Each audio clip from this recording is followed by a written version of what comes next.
Kagulat World, isang napakalaking balita ang yumanig sa mundo ng tennis ngayong unang linggo ng 2026 matapos opisyal na ilabas ang main draw ng ASP Classic sa Auckland, New Zealand. Ang buong Croatia ay nasa estado ng pagkagulat at matinding kaba dahil ang kanilang pambato at Olympic silver medalist na si Donna Vekic ay nakatakdang harapin ang rising superstar ng Pilipinas na si Alex Eala sa kauna-unahang laban ng torneo.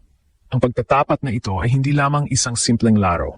Ito ay isang banggaan ng dalawang magkaibang mundo. Ang veteranong lakas ng Europe kontra sa mabilis na pag-akyat ng bagong reyna ng tennis sa Asia. Sa unang pagkakataon, ang mga tennis fans sa Croatia ay napilitang mag-search at mag-aral tungkol sa isang batang Pinay na ayon sa kanilang media ay isang seryosong banta na maaring sumira sa pangarap ni Vekic na simulan ang taon ng may tropeo. Kung susuriin ang paghahambing, makikita ang isang napakalaking hamon para sa ating Pinay pride.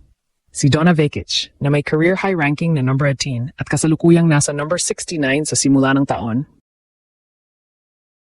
ay kilala sa kanyang matinding karanasan sa Grand Slam stages at ang kanyang makasaysayang silver medal run sa Paris Olympics. Sa kabilang banda, si Alex Eala ay pumasok sa torneo bilang world number 53 na mas mataas pa ang ranking kaysa sa Croatian superstar sa kasalukuyang standings. Ang baliktad na sitwasyong ito sa rankings ang nagbigay ng shock factor sa Croatia. Hindi nila inakala na ang isang manlalaro mula sa Pilipinas ay upo bilang seed number 4 sa torneo, habang ang kanilang pambato ay kailangang dumaan sa matinding pagsubok agad sa unang round. Ito ang labanang susubok kung ang experience ba ni Vekic o ang youth and momentum. Ni Eala ang mangingibabaw sa hard courts ng Auckland. Ang tensyon ay lalong uminit nang kumalat ang balita na si Eala ay nasa peak condition matapos ang kanyang matagumpay na 2025 season kung saan tinalo niya ang mga top 10 players sa mundo. Ang mga Croatian sports analysts ay nababaliitin ang kaliweting laro ni Alex na ayon sa kanila ay unpredictable at highly aggressive. Habang ang Croatia ay umaasa sa mabibigat na serve ni Vekic, ang Pilipinas naman ay nakatingin sa bilis at talas ng isip ni Eala na hinasa sa loob ng Rafa Nadal Academy. Ang opisyal na paglabas ng main draw ay nagsilbing mitsa ng isang bagong rivalry sa pagitan ng Southeast Asia at Europe. Sa bawat kanto ng Zagreb hanggang Maynila, iisa ang tanong. Kaya nga ba ng isang 20 anyos na Pinay na itumba ang isang Olympic medalist at kulantangin ang buong Croatia sa unang laro pa lamang? Sa pagbubukas ng main draw ng ASP Classic 2026, ang buong tennis community ay nakatutok sa isang crucial na paghaharap. Alex Eala kontra Donna Vekic. Ito ay hindi lamang basta unang laban ng taon. Ito ay isang tactical nightmare para sa Croatia at isang ginintuang pagkakataon para sa Pilipinas. Si Donna Vekic, na may bit-bit na karanasan bilang dating world number 17 at ang prestihiyosong Olympic silver medal mula sa Paris, ay pumasok sa torneo bilang number 69 sa WTA rankings. Sa kabilang banda, ang ating Alex Eala ay kasalukuyang nasa number 53, isang sitwasyong bago para sa marami, kung saan ang batang Pinay ang may hawak ng mas mataas na ranking kaysa sa veteranong European. Ang ranking inversion na ito ang nagbigay ng matinding kaba sa Croatia, dahil alam nilang hindi na basta-basta underdog ang haharap sa kanilang pambato.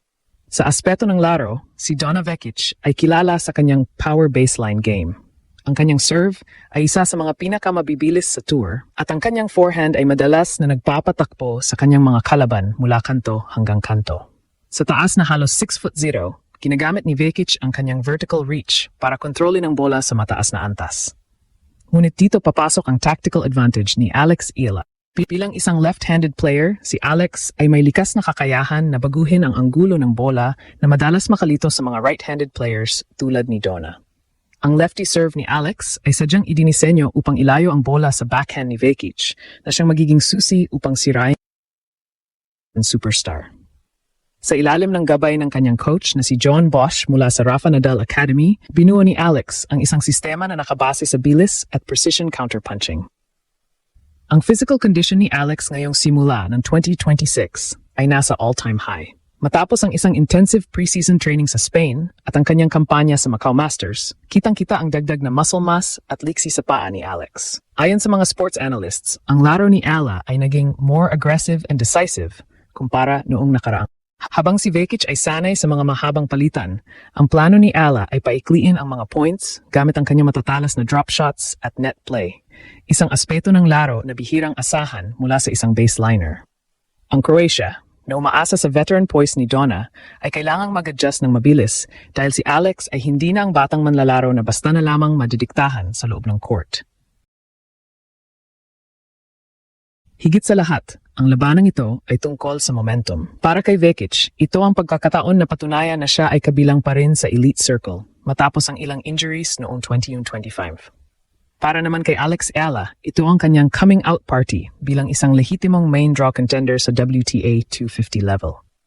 Ang tagumpay sa laban na ito ay magbibigay ng sapat na ranking points upang muling makatungtong sa top 50, isang milestone na matagal na nating inaasam. Sa bawat palo at bawat sigaw ni Alex, bit-bit niya ang tactical blueprint na binuo sa loob ng maraming buwan. Ang mundo ay naghihintay, ang Croatia ay nanginginig, at ang Pilipinas ay handang-handa para sa isang upset na ukit sa kasaysayan. Higit pa sa pisikal na bakbakan sa loob ng court, ang laban nina Alex Ala at Donna Vekic ay isang matinding psychological warfare na nagpapakita ng kaibahan ng experience at hunger. Si Donna Vekic ay papasok sa labanang ito bit-bit ang bigat ng kanyang medalya mula sa Paris Olympics at ang prestihiyo ng pagiging isang Grand Slam semifinalist. Ngunit ang pressure ay tila nasa balikat ng Croatian star. Sa harap ng international media, inamin ng ilang analysts na ang pagkatalo ni Vekic sa isang 20 anyos na Pilipina ay magiging isang malaking dagok sa kanyang kampanya ngayong 2026. Ang Croatia, na sanay sa tagumpay sa tennis, ay hindi sanay na ang kanilang pambato ang dehado pagdating sa momentum. Ang Olympic silver medalist mentality ni Donna ay susubukan ng isang Alex Ila na walang takot at walang inuuring idol kapag nasa loob na ng baseline. Ang mentalidad ni Alex Ala ay hinubog ng kanyang makasaysayang 2025 season, kung saan tinalo niya ang mga dambuhala ng tennis tulad ni Iga Swiatek at Jelena Ostapenko. Ang mga panalong ito ang nagtanggal sa anumang inferiority complex na maaring naramdaman niya noon bilang isang Asian player. Ngayong kaharap niya ang isa pang world-class talent na si Vekic, ang mindset ni Alex ay malinaw.